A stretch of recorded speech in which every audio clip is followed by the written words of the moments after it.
stalking ass motherfucker. Hell yeah. That They nigga a gonna they gonna hit they stalker. gonna hit Phase with menacing. He's a stalker, yo. You're Damn, Adrian Phase. Broner chasing after Amber Damn, Rose. Phase. You You're a gonna get a menacing stalker. charge, gang. Now, but what I want to say, right? Like when you look at the Canelo and Benavidez situation, right? We all know that Benavidez was Canelo mandatory for like 3 years, right? So like Shakur's not Haney's mandatory. Like he hasn't been chasing him through weight classes. It's not the same thing, bro. You understand what I'm saying? And David moved on, so like you can't really say it's the same thing, bro.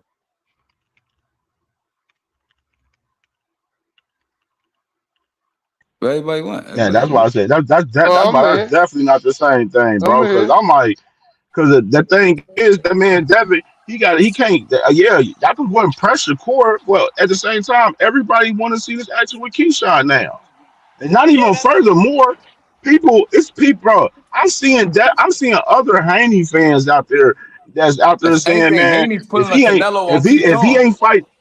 If he ain't, motherfuckers saying out here, as Devin ain't fighting Keyshawn, his mandatory or fighting Shakur, you already know the name what everybody want him to really truly fucking fight, and that's motherfucking Ryan Garcia. And Ryan Garcia, as far as I'm concerned, right now, currently, he available as fuck because that kind of band fight ain't fucking happening right now. What happened to the belts? Maybe What like happened to the two belts? days ago, And what happened to that? Ryan Garcia's manager, Oscar De La Hoya, they asked him, will Devin and Ryan fight again? He said no. Yeah, because Nah, he ain't say that phase. He ain't say that phase. I got content phase. I got phase. I literally got content right now with fucking Oscar in the last 2 months talking about pushing for the Ryan Garcia and Devin Haney fight. So that's cat, bro. This was 2 days ago, bro. You have to run that clip to me, and I'll play that tomorrow. They said, will Jake Paul fight for the WBC? He said, facts. They said, will Ryan Garcia and Devin Haney fight again? He said, cap. What does Ryan got to do with this? With this man calling out small guys? But what it is, I gotta see that. Y'all boys be saying the context and the shit. Y'all be leaving shit out. You know what I mean? So I gotta see that We shit. got a clip of Devin Haney saying he'll never fight Ryan again, and him saying that he needs to be tested, despite the fact that Ryan is already under the clean boxing program. You went through the one. You want to ask me what's the problem with the Shakur Stevenson? He said 144 Devin obliged. That's all that's going on. I don't know what's all this other feminine. And he got a mandatory. You're a woman. And then he got a mandatory. It's over. You're a woman. Maybe you think it's bullying. No, I don't know. It ain't got nothing to do with me being a woman. Stop bringing up my gender, bro. We out here boxing fans. I'm about to go check that out. We boxing fans. Well, then let's talk about. I know more about boxing than you ever will learn. Bro, the funny part, it's funny to see. I'm saying, hey, one thing I'm saying right now, I'm seeing the fan base with the Haneys. Nose Candy Bill, he's staring away. He's staring away every time when Nose Candy Bill get asked about Ryan. He's staring away from the shit, and I'm seeing the fan base too. It's the same shit, bro. Cam, imagine saying I'm a woman, so maybe I think it's bullying when you won't hear crying saying he cheated me. I don't want to get my get back, but I'm saying go get your get back. When you bringing up the fact I'm a woman, who the woman? No, I'm saying. Okay, so don't bring him a. I'm saying get your get back. You on that soft stuff? Are you not a woman? All right, Yo, Faith. Come on. We ain't gonna turn this into no gender war, man. Come on, gender bro. don't matter. It ain't gonna. My opinions ain't gonna do with my Faith, gender. man. Cut that menacing shit out, bro. Nah, because I'm gonna get real menacing in a minute. Because when I'm saying, a real man would get his get back. When you talk about a nigga cheating you, being on drugs and fighting you, and like it's happened for centuries. It's happened for centuries in boxing. Now, happened for centuries in boxing and got their get back. Kodo, you ever heard of a man named Kodo? Me personally, I don't think he needs to fight Ryan. Okay, well then maybe that's not manly in boxing world. Yeah, nigga cheated. So if and you get your get back. You get your get back. Nah. And y'all deflected. It's manly to get your get back. So maybe boxing ain't for you. Maybe you shouldn't be questioning talking about bringing up gender when you don't even got you don't got the heart to do that type of stuff.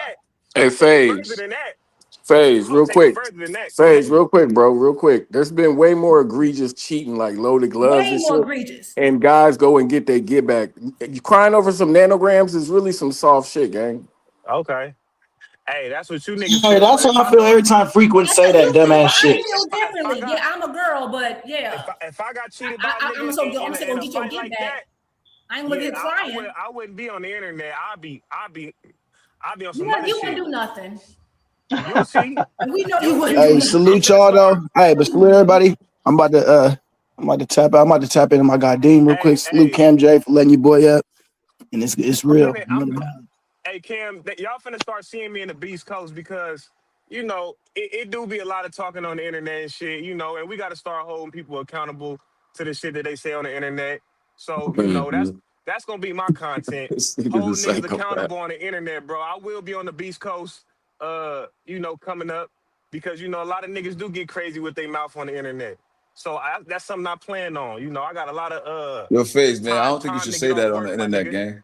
No, I'm coming to the Beast Coast. Why you call it the Beast Coast? You said now I'm coming to the Beast Coast. Oh my why you call it the Beast Coast? I ain't gonna lie, face is bad funny. I gotta check some of these niggas that be talking crazy on the internet, but like in person, I want to see if they gonna show that energy and shit, type shit. You know what I'm saying? You mean like when Devin shook Ryan hand but wouldn't rematch? I wouldn't have done it. That's not me. That's not me. I wouldn't have done it. Okay. Nah, but ain't Haney from your side of town, though, bro? Who's from the Beast Coast, though? He from Vegas. And why is it called a Beast Coast? He from Henderson, Nevada. He might be trolling. I know I'm in the Bronx. I don't know if Face talking about me. East Coast. I got respect for the East Coast. I call it the Beast Damn, Coast. Face, you about to catch a medicine charge? I'm on the list, bro. Man, I'm coming down there. You don't come down here to do what? Man, I'm coming down there. Damn, Face, I didn't know I was on the list, bro. The Bronx. To see if some of these content niggas is how they act on the internet. I want to see. Oh, I think I know what you're talking about. Y'all remember Don't Be a Menace? Okay, and you announcing that on the internet? Okay. Yeah. Remember the white guy that shot out the convenience store and he had the list? Yeah. That's Phase. You young folks You got a notepad with niggas' names on it on Phase? Just silliness. No, I ain't gotta incriminate myself. It is what it is. Let me tell you my plan. You know how the movie, the superhero movies, and the villain tell you, yeah, see my plan is before they do it. So Face that on the dead homies, I'ma crash out. It ain't nigga ain't gonna expect it no way. So it is what it is. Expect what? Face, you know how hard it's gonna be to Nah, I ain't gonna lie, Face really might be a psychopath. Yeah, okay. I mean, this nigga saying this shit mad casually. He just told you he a stalker. The Beast Coast. He said, "Don't worry, just told you he a holding these niggas accountable." I mean, he just tells us the right. It's only been 2 weeks. The nigga Face just told us he's a stalker. 2 weeks. If you don't give him his roses back, he gonna stalk you. But yeah. He said, Ryan, I'm coming to the Beast Coast. It's only been 2 weeks. Nah, but what I wanted to say, right? But the David Benavidez thing, if he's really gonna fight the Noel guy, maybe Job Patai is not lying about potentially being undisputed at the end of the year. I mean, like maybe that's what he means. Maybe they might have an agreement somewhere that he might fight Job Patai at the top of the year. I'm just I don't think so, Crane, bro. That's just me because I just think how Zuffa moving on. Zuffa, I think literally right now his next move is he about to defend that Zuffa strap versus Chris Billion Smith, who just won 2 weeks ago against Ryan Rozicki. Like I don't see Dana White positioning is vacant right now. Vidal Riley's about to fight for that against I think with the 4th or 5th guy and that shit for whoever wins in that fight. They got a title eliminator, and Vidal Riley's gonna fight for whoever wins that title eliminator, pretty much. You know what I'm saying? And Jai, he's number 4 in the IBF. The IBF, he got the lawsuit on them.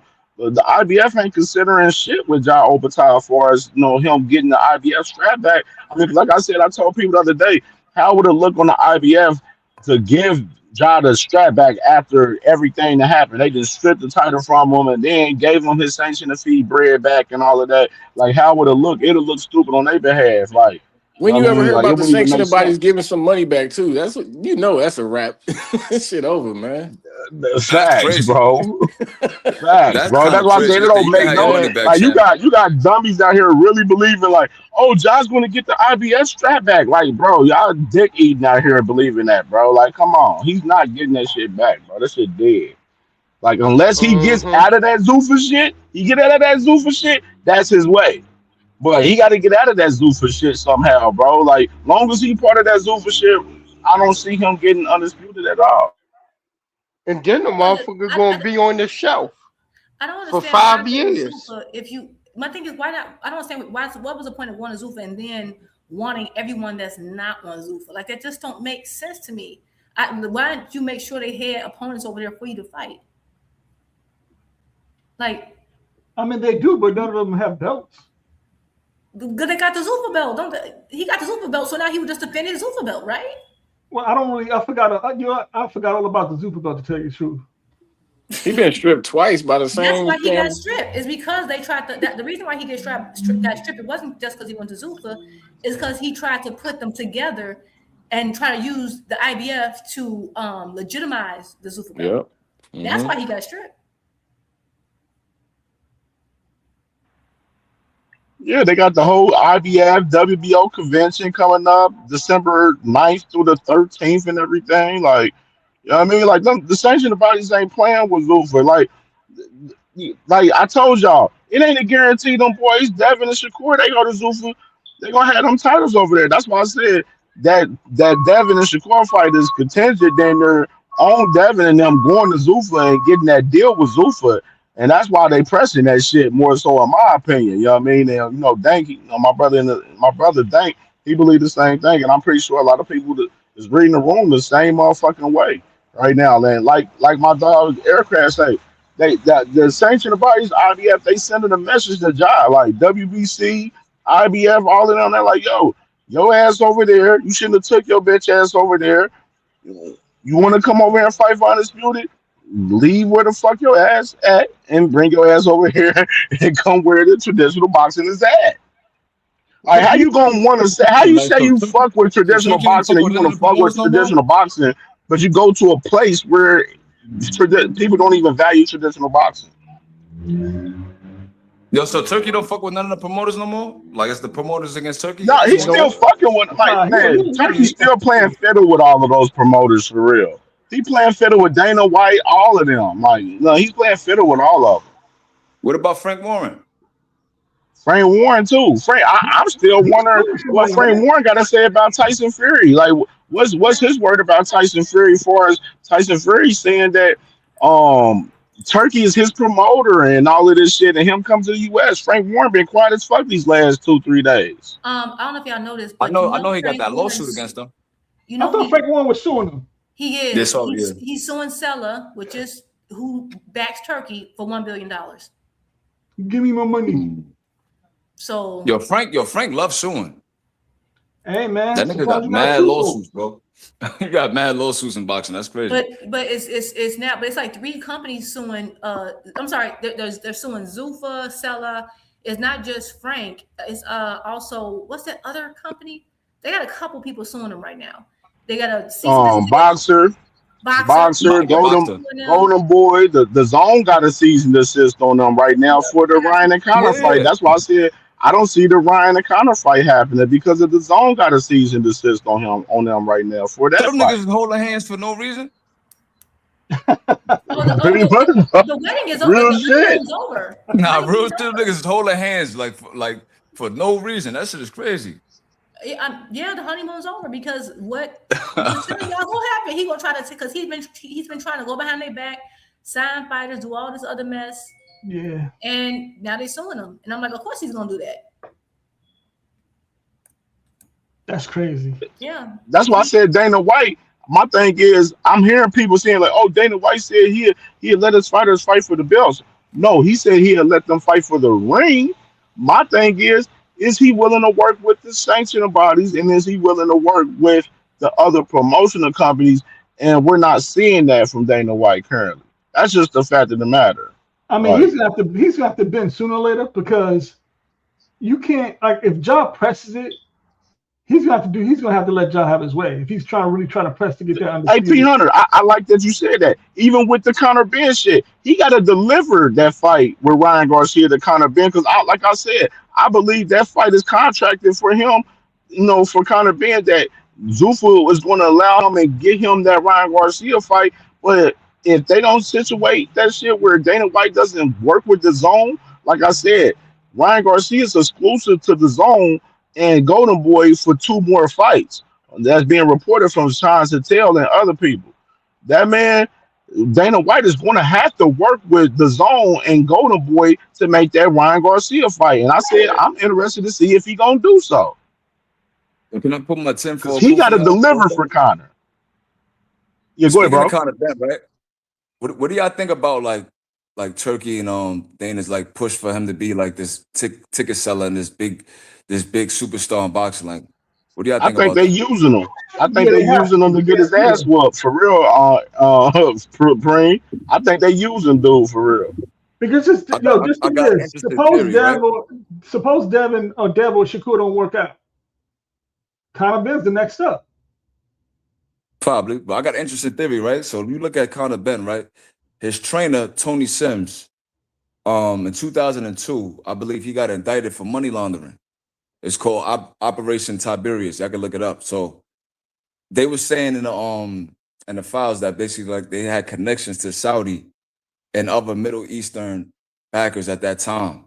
So I always thought like I wonder if Tony Sims was connected to like Turkey and them through Daniel Kinahan and stuff like that. Cause like I just find it weird that like It's a Conor high Ben is being possibility. rolled out Yeah, I was about to say it's a like that. possibility. I think so, because like Tony Sims, like I said, like he got indicted for money laundering in like 2002, bro. So like it's a really long like document, but like they talk about like a lot of Saudi backers and a lot of dudes in the Middle East coming to Man, boxing. y'all gonna make me play that Daniel Kinahan documentary tomorrow morning show, man. I'm gonna fuck around and run that shit Bro. back, man. For real. Daniel Kinahan, they was murking that other family. I forgot the other family they was beefing with. I can't remember their names, but they was doing them dirty. They was giving him the belt for sure. Doing them dirty. I was like, damn.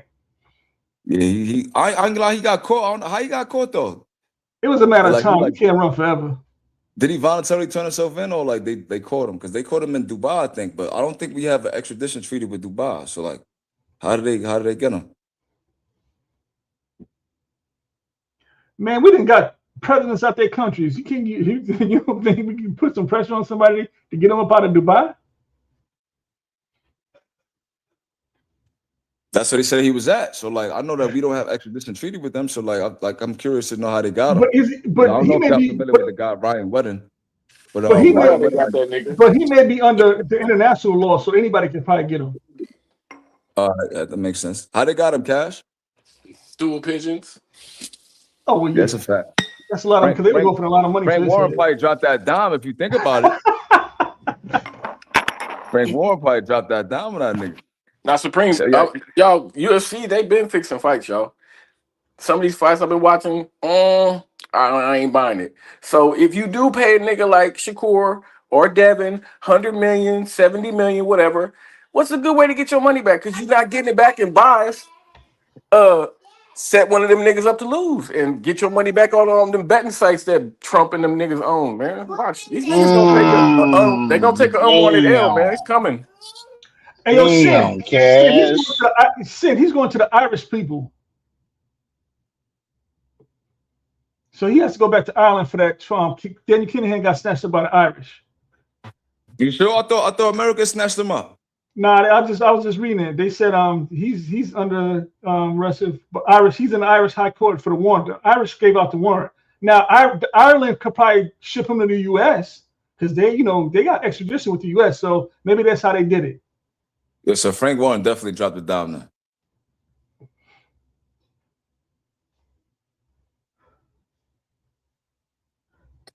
Man, that's crazy. Cheers. Tomorrow show, man. You know what I'm saying? For sure, man. Appreciate y'all, man. Your face, where you at, bro? You looking up niggas IP Shout addresses? out my nigga Cam, man. The best information in the thing, man. You always come Yeah, with true that, Cam. Yeah, for sure, man. Let's go. Appreciate y'all, bro. Real shit, Yeah, I ain't gonna bro. lie. Yeah, you You looking like already the know we undisputed stay champ on right now, here. Ken. Yeah, Dean over there Man, we motherfucking. cooking up, staying consistent, man. Trying to Yo, stay active for y'all, man. hey Yo, Cam. Face, Cam is doing what Haney Dean supposed to do. He chased the crucifying legacy, nigga. Earl Spence. Thanks. Man, we gonna have to, Thanks. man. Yeah. Tomorrow, bro, we gonna be lit back tomorrow, man. It's gonna be a long ass show tomorrow for real. Yo, Face, Tomorrow we don't you got a try to lot look of up shit we our talk IP about tomorrow. address, nigga. I'm coming to the Bronx, man. Show me where the pizza and shit at, man. Come on, cuz. Nah, I'll bring you everywhere, folks. I ain't gonna say too much on there. I got you, folks. All right, gang. So, Man. Damn, boy.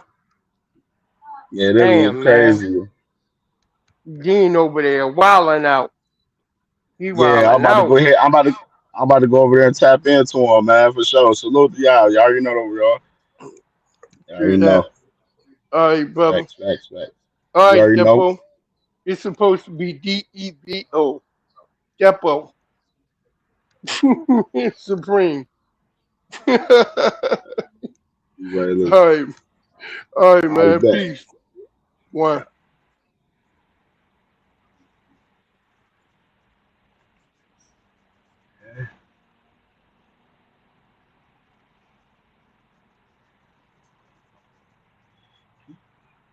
I bet. Y'all already know the vibes, man. Fire ass show today, man. Crazy. I had to get on the road because I had to handle a little business and shit while we was doing the show a little bit. But I still kept the string going and shit, man. But fire show today. Hey, we gonna be back at this thing tomorrow, man. Hey, I know a lot of y'all up here talking about motherfuckers is making excuses. Hey, Earl didn't make no excuses in this situation. What he said, all he was doing was just telling the truth. I understand a lot of people's perspectives today, man, and I love the conversation that we had today about this Earl Spence interview. And a lot of these guys, bro, like I said, it's a game of advantages for a lot of these fighters, bro. And we're seeing it in fucking AK in a lot of these fights currently right now, man.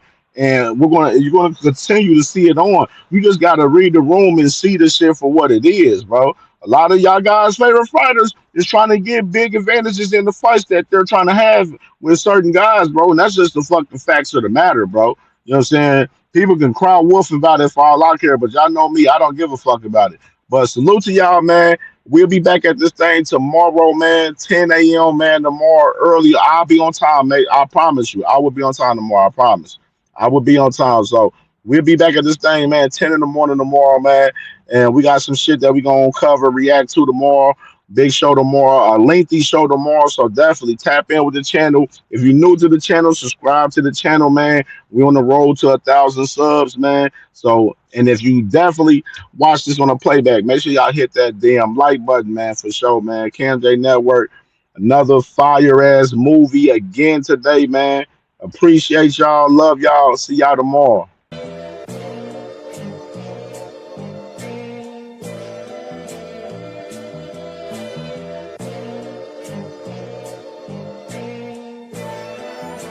All my life I had to be patient. Like Meek Millie, I was dream chasing. Finger to the law when I see haters. Oh, the feeling when you tell your niggas we made it. Ooh, baby. Ooh, baby.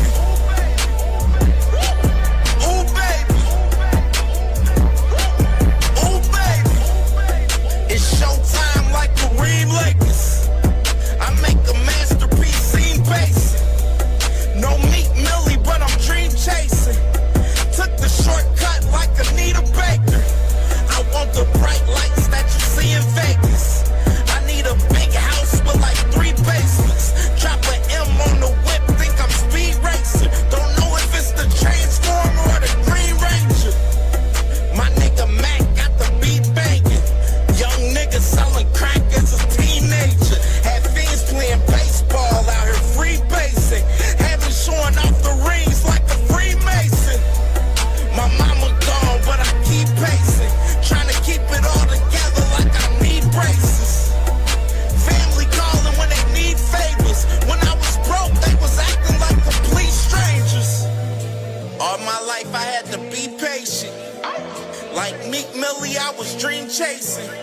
Finger to the law when I see haters. Oh, the feeling when you tell your niggas we made it. Ooh, baby. Ooh, baby. Ooh, baby. Ooh, baby. Rest in peace, the Nippy was the street savior. Got my credit right now, I need acres. Gotta turn your dirty money into clean paper. Trying to own a franchise without a key player. I go through hoes like I weave laces. Tree blazers, let they mama noodles be flavored. Meat takers that be acting like the sacred. You bust in, you would think they on their knees praying. Then I slide like a screensaver.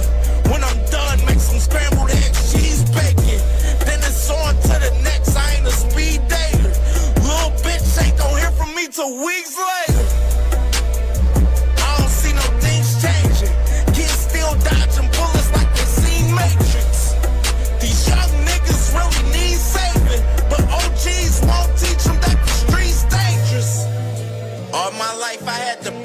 patient. Like Meek Millie, I was dream chasing. Finger to the Lord when I see haters. Oh, the feeling when you tell your niggas we made it.